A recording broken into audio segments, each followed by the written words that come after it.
Find out after the break.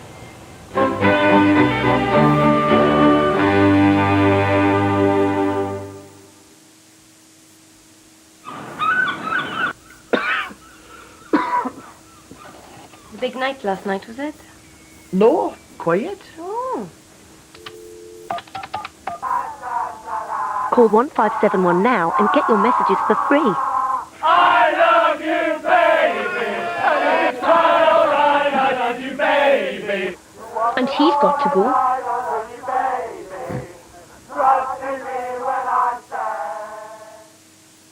It's amazing what saving with Park can do.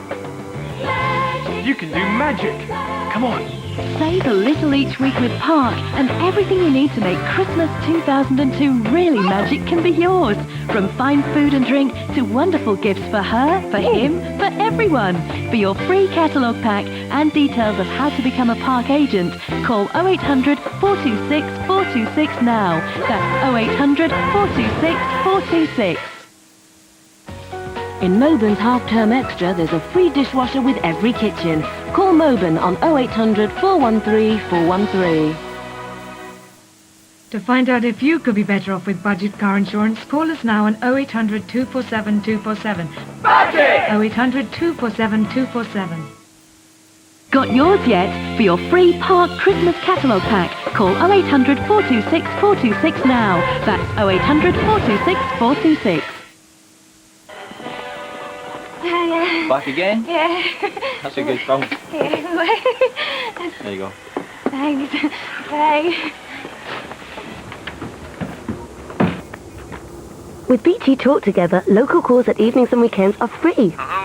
So you needn't worry about picking up the phone. Hi, I was in earlier on. Just wanted to know if you fancied coming out sometime. Friday night it is then. I'll see you then.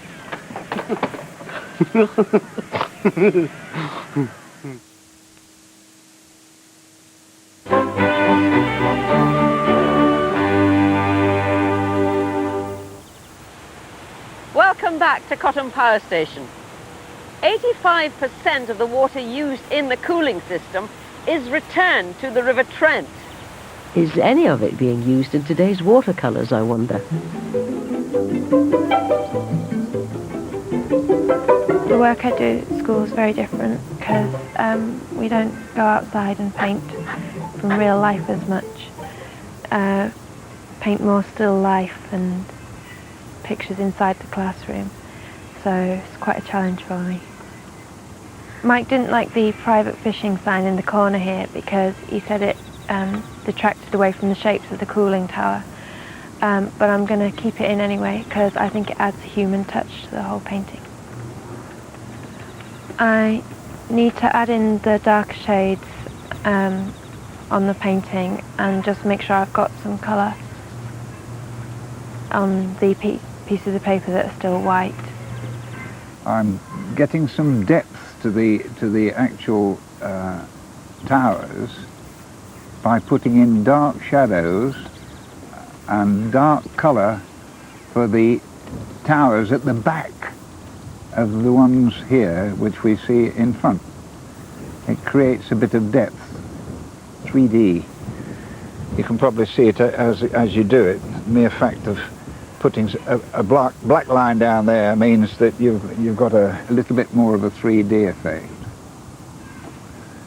This was the boat that Mike wasn't very happy with and I wasn't very happy with. I'd only sketched it in quite briefly, and it's easily rubbed out, as you can see, because he didn't like it and I didn't like it, so out it goes. It's not a tremendous expense of water. It doesn't have to have something in it. I'll have to see what it looks like when I've got a bit further on with the painting. I just go on painting till it's finished. That's what I usually do. Mike mentioned about these little gaps that I've left in the washers, which was purely by accident because you can't see sometimes when you're putting them down, you can't see where the gaps are. But I'm afraid that there's not a lot I can do about it, so I'm just going to go with the flow and see what happens, just paint over them and see if I can lose them a little bit, and if I can't, well, I'm not too worried about it. I'm not entirely sure how it's going to go. I've got the little fence here that goes down the little hill, so hopefully that'll draw the eye in. Apart from that, I might end up just cutting the picture a bit short and leaving the rest. We'll see how it goes, how the rest pans out.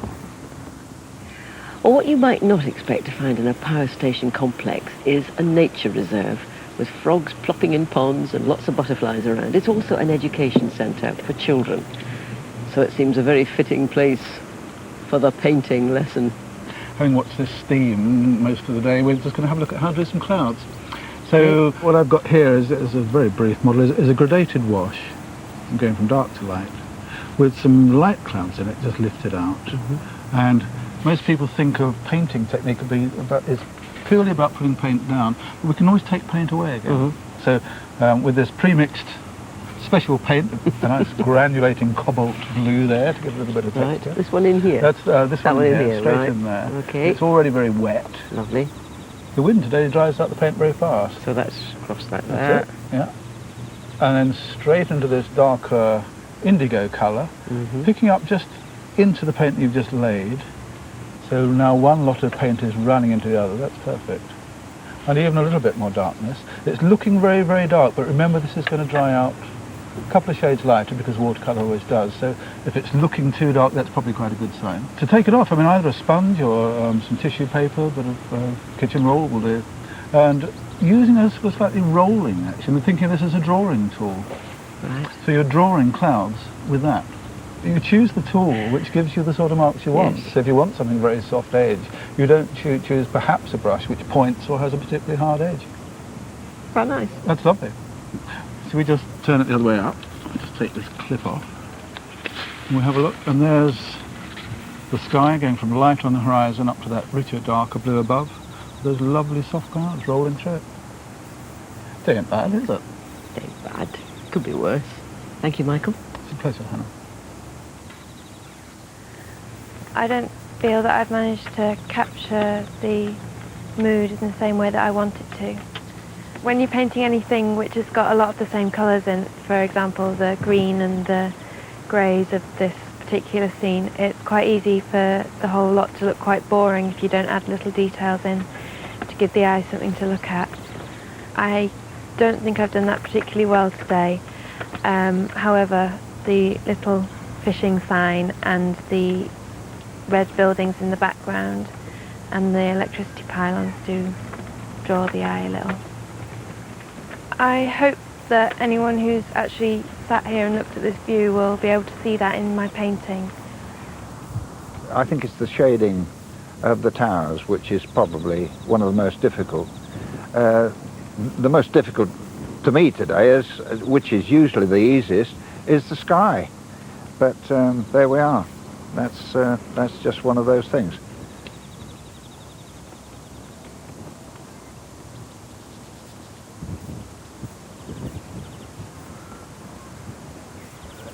I like those towers. I think they're charming in a way. Very, very nice colour. Very nice colour, very nice shape. Yeah, I like those. I wanted to paint this as it is, virtually. I painted it as it is. It's worked quite well, I suppose. So one could say, yes, successful day. Just finishing off really, trying to put this little fence in that's running down the hill. Hopefully it'll just tie it all together. I might put some grass in, I'm not sure, just some blades of grass at the front, see how that goes. Might just tie that all in. Scratching out always makes me nervous because you're never quite sure whether you're going to get the angle right or you're going to lift too much paper and then it's just going to look like you've scratched the paper rather than attempted to create a better effect with the light.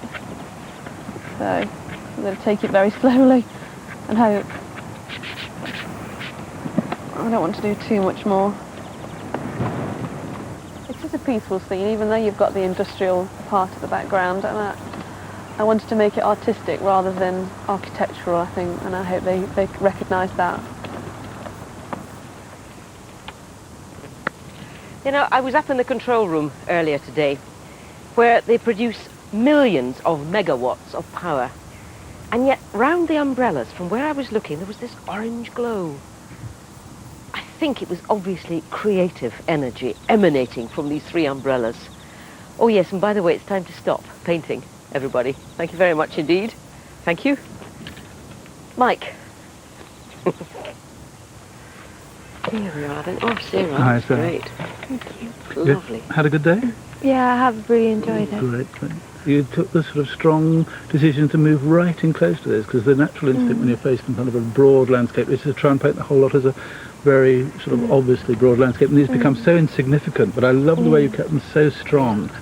Well, in fact, these look quite heavy little marks to start with when I went down. They're a little bit sort of splodgy, I think, is the technical word I can sort of think of. But they put in the right position by those darks, aren't they? It suddenly makes these back into very delicate little things again. So constantly through the life of a day's painting, things are changing, aren't they? You put down a mark and it changes in relationship to all the other marks that follow on. She's stuck to her guns. Look, brave. Yes, I noticed that. Efficient. I'm very proud of you for doing that, because you shouldn't do what experts tell you. You should do your own thing always. Oh, great. Thanks, Sarah. Okay, Sarah. Thank you. Thank you.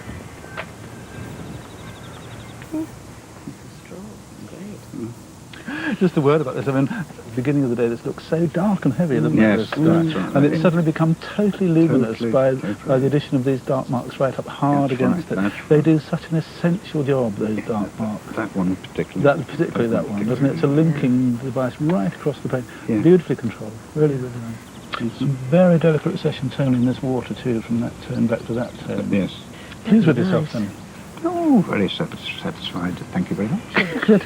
Nice to see a happy customer. Yes. Oh, a lovely day. Lovely day. Thanks a lot, Ken. Okay, thank you. Oh, that's really too, Teresa. Really good. I mean, you kept it up all day, haven't you? These strong decisions, just bashing them. I mean, this bit here, this foreground, it's sort of fascinating sort of solution to that problem. Because you take this colour on its own, it's brilliant vivid yellow. Take this colour and it's just a real strong peach, and you run them together and it's effortlessly showing that recession up here. But with such strong colours, I don't know how you do that. I wish I could have a colour like that, because I would have a nightmare trying to do that. Very subtle observation, that little bit of light where that water just slightly speeds up as it goes around that corner. I mean, it's quite slow in the mid-channel. As it turns that corner, it speeds up and it breaks and it ripples and it catches the light. And it's the sort of momentary little fragment of light hitting, which is so easy to miss in the early stages when you're looking at the whole thing. So it's very nice to observe that. Hey-ho, Mike Chaplin. Yes, I must come on what to do. I'll come on one of your courses when we start running. Thanks, Teresa. Sarah has taken a close-up approach to the cooling towers. Ken's traditional painting is lifted by a luminous sky. Teresa has made bold decisions and chosen brilliant colours. One of these artists will be back tomorrow for the Eastern Regional Final, but who will it be? Well, to end the day, we thought we'd bring you to a different kind of power station, Martin's Old Windmill. Now then, to serious business. To who deserves the power and the glory today? I think in terms of sort of general authority of the painting, both technically and in the drawing skills and the vision of that rather mysterious quality that this has sitting in the landscape, Ken, I'm going to give this to you. Well done, Ken. Congratulations. Oh. Steps back amazed. Deserved, and congratulations. Give us your hand. Thank you very much. The other two of you who have worked so hard and just really just as well, in my opinion. These outdoor painting kits, which you haven't painted outdoors before, enjoy that. I expect to see all that paint used up in about 6 months. Shall I have Teresa, Teresa? congratulations. Many congratulations. Well, that's all from Martin. Next, you'll see us at Belton House for the Eastern Region Final. So I hope we'll see you there. Bye-bye.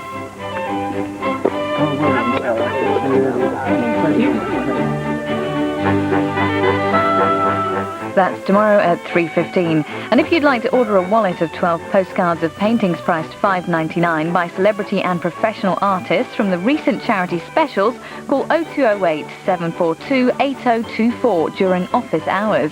All profits will go to the nominated charities. Next up, 15 to 1.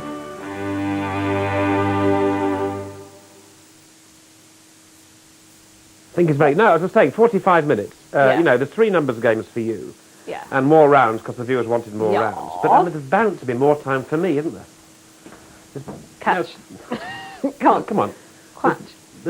For your age, you're meant to be clever. You're a role model for people. Stop being so stupid. I'm not stupid. Do you like these Santos. shoes? Think I should wear lower ones? Yes, well, no one sees them anyhow, so why do you bother wearing them? Right up the damn easy. I was the poisonous monkeys. I went, I'll never play billiards again. Eh? No, this call's not costing me a penny extra, old boy. I spoke to British Gas and I said, and they really got my drift. Nub is, if I get my home phone and my mobile from them, I get 500 minutes of calls every month, split between either apparatus. Anyway, I thought a vast meringue, and I was just... hang on. Call now to sign up for Your Choice 500 from British Gas. Bandits at 4 o'clock. Chuck the lot of them. Yeah, I'm on it now. The AA website. They search through loads of insurance companies to get you their best deal. Only takes a few minutes. It's brilliant. And you can check out your policy, renew it, whatever. Yeah. David, can you get that? Listen, I've got to go. We're going out. I'll speak to you later, Dad.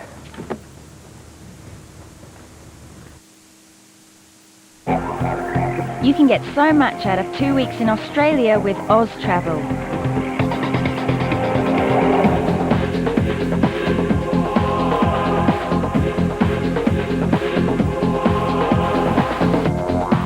But here's the best bit. You can fly there from just £589 return. Call Austravel now on 0870 166 2007. What's this? You know who we want.